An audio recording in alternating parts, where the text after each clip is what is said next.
وحده لا شريك له. Teman-teman, untuk menjadi mukibin itu berat, jadi kalian jangan coba-coba ya untuk menjadi mukibin. Biarkan aku saja yang menjadi mukibin, di mana aku harus rela mengemut sesuatu yang keluar dari mulut mereka, teman-teman. Aduh ya Allah, belum lagi teman-teman, aku harus juga siap ya kalau bekas jigong mereka dikasihkan ke aku juga harus mau, teman-teman. Aku harus rela, teman-teman. Belum lagi teman-teman, nanti ya pada waktu Habib itu sudah selesai makan, maka teman-teman, aku harus juga siap untuk menyiapkan teko ya, untuk mencucikan tangan-tangan mereka, membasuh tangan-tangan suci mereka, teman-teman. Sudahlah, kalian jangan sekali-kali mencoba untuk menjadi mukibin, karena kalian gak bakal kuat. Biarkan aku saja menjadi mukibin ya teman-teman. Ya Allah, sial sekali nasibku, teman-teman. Doakan saja semoga aku nggak disuruh untuk menjilat silitnya mereka. Apakah ada dalil ayat di Al-Quran tentang mukibin, Pak Yai? Terima kasih banyak atas ilmunya. Ini pertanyaan yang mudah jawabannya. Coba jenengan baca surat Al-Mulk atau Tabarok ya. Saya itu sejak kecil sudah hafal surat Al-Mulk. A'udzu billahi minasyaitonir rajim. Bismillahirrahmanirrahim. Tabarakalladzi biyadihi al-mulku wa huwa ala kulli syai'in qadir. Alladzi khalaqal mauta wal hayata liyabluwakum ayyukum ahsanu amala. Sampai ayat 22. Bunyinya, afamay yamshi mukibban ala wajhihi ahda ammay yamshi sawiyan ala siratin mustaqim. Ini dalilnya. Jadi kita harus bisa membedakan tiga kalimat ini. Mukibin, muhimat, dan mukimat. Ya. Jadi mukibin, mukibin, muhibbin, dan mukimat aja, tiga aja. Kalau mukibin itu artinya orang yang menjatuhkan wajahnya, ya, kepala kehormatannya di hadapan Habib Ba'alawi. Itu mukibin, pakai kaf saja, jangan muhibbin. Muhibbin itu baik, mencintai ulama, kun aliman, au muta'aliman, au mustami'an, au muhibban, pakai hak, itu bagus. Muhibbin itu malah bagus, jangan pakai hak, tapi pakai kaf. Mukibin, afamay yamshi mukibban ala wajhi ahda ammay yamshi sawiyan ala siratim mustaqim. Surat Al-Mulk atau surat Tabarok ayat 22. Apakah orang yang merangkak dengan wajah tertelungkup itu yang lebih mendapat petunjuk atau terpimpin dalam kebenaran, ataukah orang yang berjalan tegap di atas jalan yang lurus?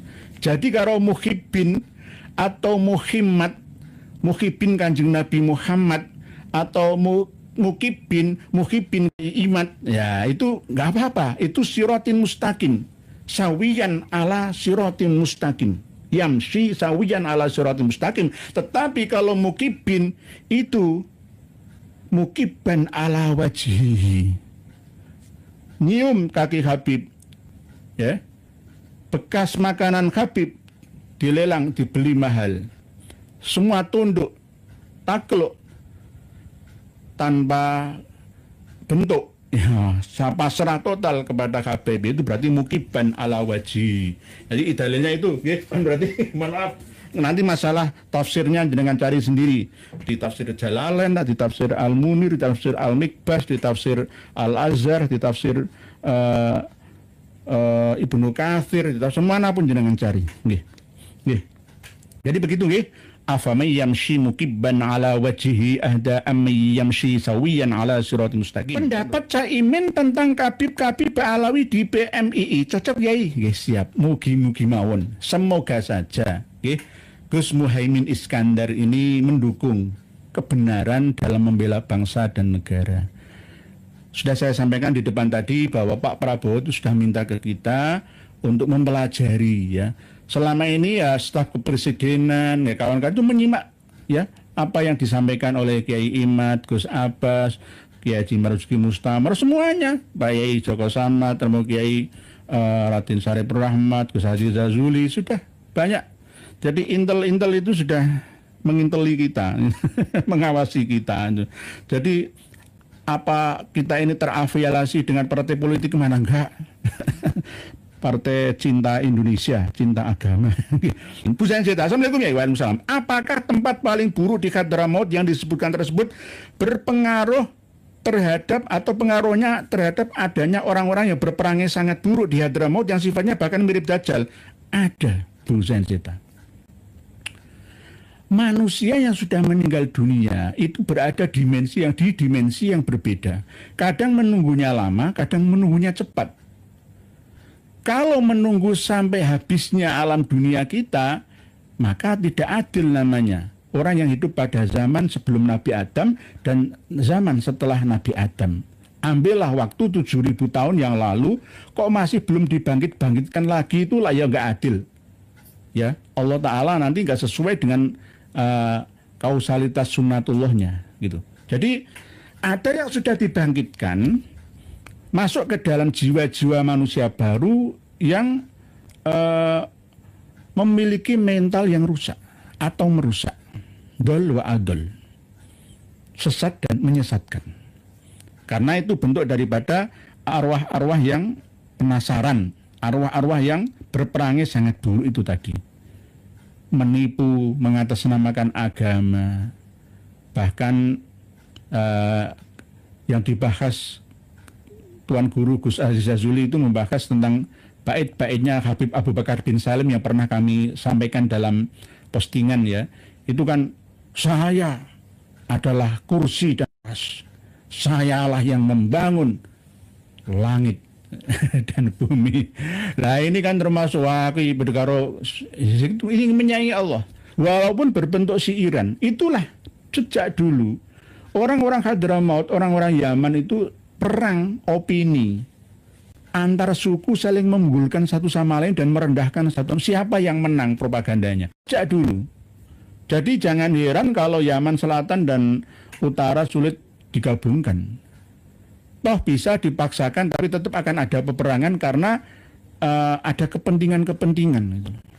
Oke, begitu Bu Zainzita. Ada benarnya, Bu Zainzita.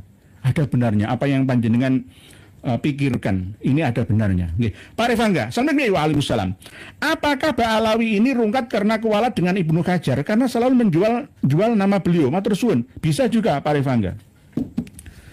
Nah, ini kan tadi saya pengen. Al-Manhajus Sawi ini katanya berasal dari ini.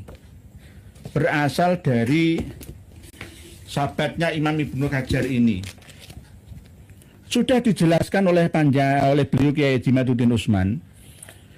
Kitab sahabat Syekhul Islam Ibnu Hajar ini sudah melalui susupan dan sisipan kepentingan. Ada yang asli tersimpan di Mesir dan ada yang di Al-Ahqaf. Gurunya Gus Haji Zazuli sendiri. Beliau sudah mengerti. Nah, saya kan juga ragu. Masa sekelas Ibnu Hajar Al-Haytami mengatakan kepada Habib Abdullah Al-Idrus ya. Bentar, pernah saya sampaikan kok.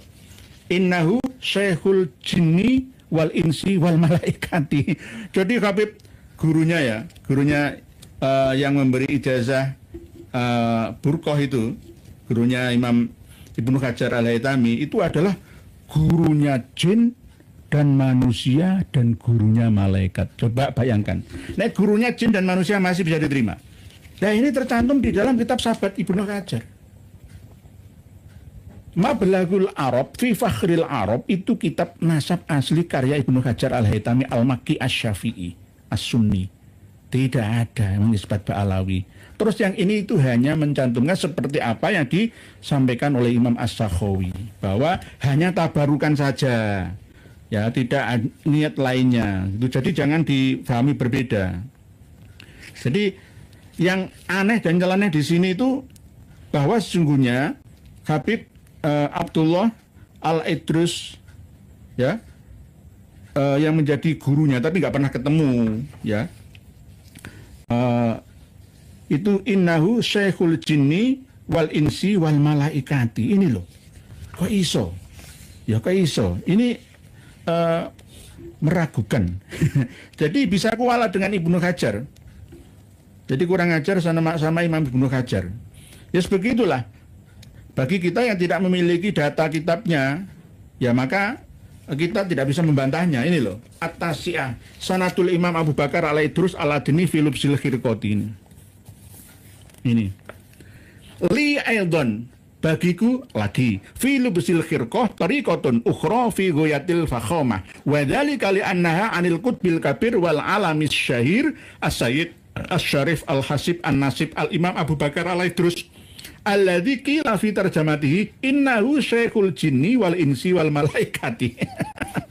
Inilah halaman 195 At-Tasi'ah. Nggak masuk akal. Saya nggak percaya Imam Ibnu Hajar menulis seperti ini. Mungkin ini manuskripnya bisa beda antara Al-Aqaf dengan yang di Mesir. Darul Kutub Al-Misriyah.